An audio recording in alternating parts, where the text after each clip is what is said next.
Welcome to the exciting universe of music theory. Are you ready to learn? Then let's begin. Today we will talk about scale 1247, Mygyllic, which sounds like this.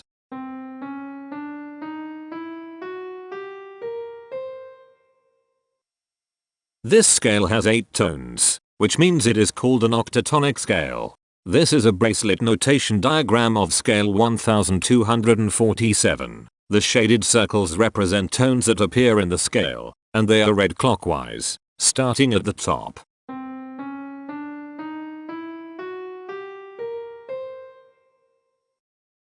The pitch class set for this scale is 0, 1, 2, 3, 4, 6, 7, 10. The fourth class is 8, 12. This set is not prime.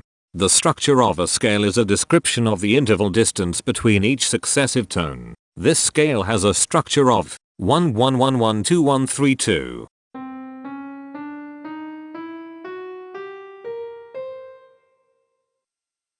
The binary representation of this scale is determined by mapping tones of the scale to binary digits. Each binary digit represents a power of 2.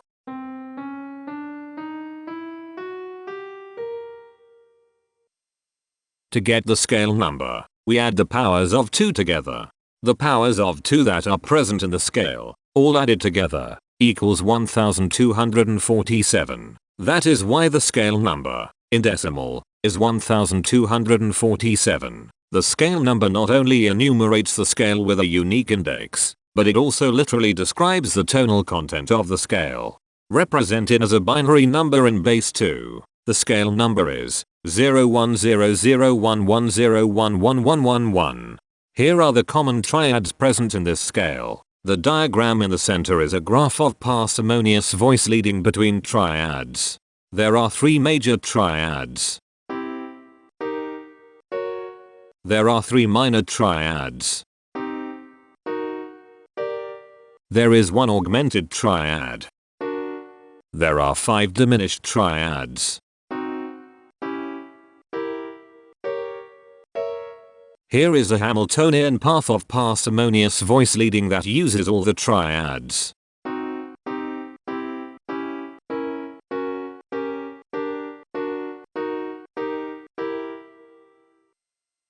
This scale has 8 modes. The first mode is itself. The second mode is scale 2671, also known as Mygyllic. It sounds like this.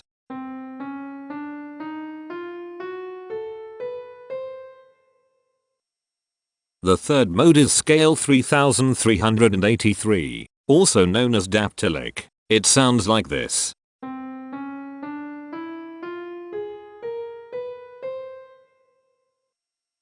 The fourth mode is scale 3739, also known as Mygyllic. It sounds like this.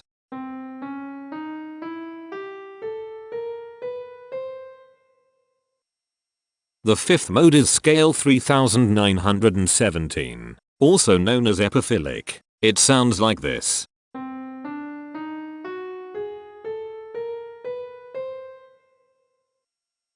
The sixth mode is scale 2003, also known as Mygyllic. It sounds like this.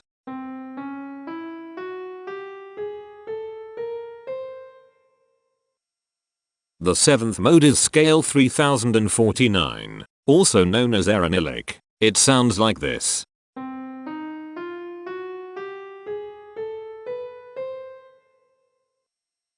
The eighth and last mode is scale 893, also known as Mygyllic. It sounds like this.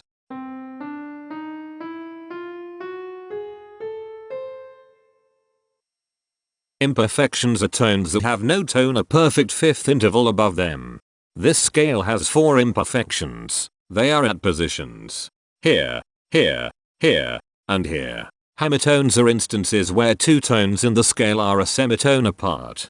This scale has 5 hemitones. They are at positions here, here, here, here, and here. Cohemitones are instances where 2 hemitones are beside each other. This scale has 3 cohemitones. They are at positions here, here, and here. The distribution spectra describes the size of each of the scale steps, which in turn describes how evenly spaced the tones are. A generic interval is how many scale steps are between one tone and another. A specific interval is how many semitones apart they are. The generic interval of one scale step comes in 3 different specific interval sizes: 1 semitone, 2 semitones, and 3 semitones. The spectrum width of this generic interval is the highest, 3, minus the lowest, 1, which equals 2. The generic interval of 2 scale steps comes in 4 different specific interval sizes: 2 semitones, 3 semitones, 4 semitones, and 5 semitones.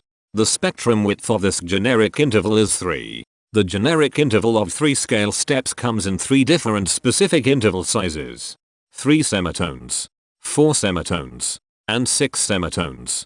The spectrum width of this generic interval is 3. The generic interval of 4 scale steps comes in 4 different specific interval sizes: 4 semitones, 5 semitones, 7 semitones, and 8 semitones. The spectrum width of this generic interval is 4. The generic interval of 5 scale steps comes in 3 different specific interval sizes: 6 semitones, 8 semitones, and 9 semitones. The spectrum width of this generic interval is 3. The generic interval of 6 scale steps comes in 4 different specific interval sizes: 7 semitones, 8 semitones, 9 semitones, and 10 semitones. The spectrum width of this generic interval is 3. And finally, the generic interval of 7 scale steps comes in 3 different specific interval sizes: 9 semitones, 10 semitones, and 11 semitones. The spectrum width of this generic interval is 2. The spectrum variation is the sum of all the widths, divided by the number of tones. The spectrum variation of this scale is 2.5. Since the variation is greater than 0, this indicates that the scale is not perfectly even. The highest spectrum width is 4. Since this is greater than 1, we know that this scale is not maximally even. If every spectrum has exactly 2 specific intervals, we call that the Mygyllic property. This scale does not have the Mygyllic property. Since the generic interval ranges overlap, this scale is an improper scale. The interval vector of a scale is a description of what intervals exist between its tones. There are 5 intervals with the size of 1 semitone. They are here, here, here, here, and here. There are 5 intervals with the size of 2 semitones.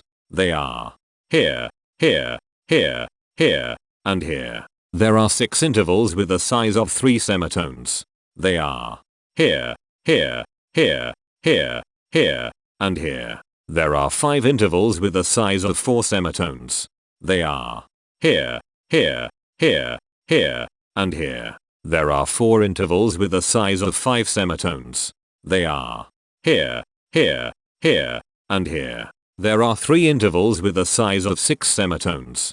They are here, here, and here. Each interval does not appear in this scale a unique number of times, so this is not a deep scale. Heteromorphisms are comparisons between every interval in a set. They can be classified as contradictions, ambiguities, and differences. A contradiction exists when a small generic interval has a bigger specific size than a larger generic interval. For example, if a generic third interval has a larger size in semitones than a generic fourth interval, that is a contradiction. The number of contradictions in this scale is 46.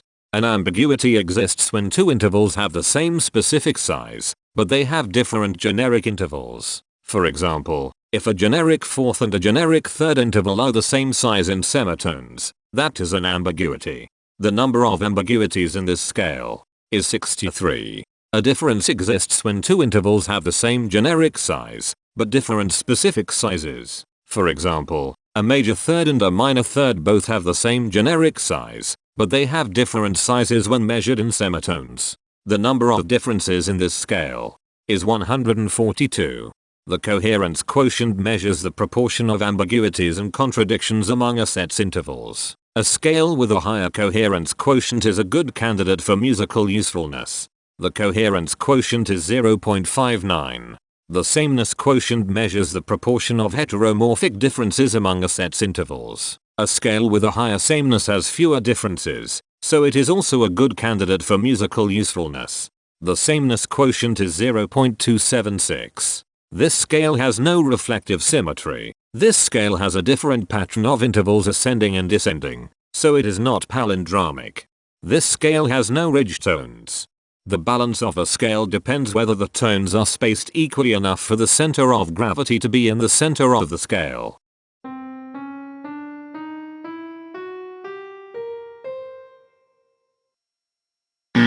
This scale is not balanced. The inverse of a scale is a mirror image. It is what you get when the sequence of intervals is reversed. The inverse of this scale is scale 3941, also known as staphyllic. This scale is chiral. It cannot transform into its inverse by rotational transformation. This scale has no rotational symmetry. For even more detail about this scale, visit ianring.com/musictheory/scales/1247. If you found this video informative, please consider supporting this channel by becoming a patron. Of course, not everyone has the means to support a project like this one financially, and that's okay. But if you are able to spare just $1 a month, your help is deeply appreciated. It will not only allow others to continue enjoying this series for free, but will also go toward improving the quality and quantity of music theory resources we can provide. Go to patreon.com/musictheory and join others like yourselves who totally geek out on all this nerdy stuff. Thank you to these Patreon patrons.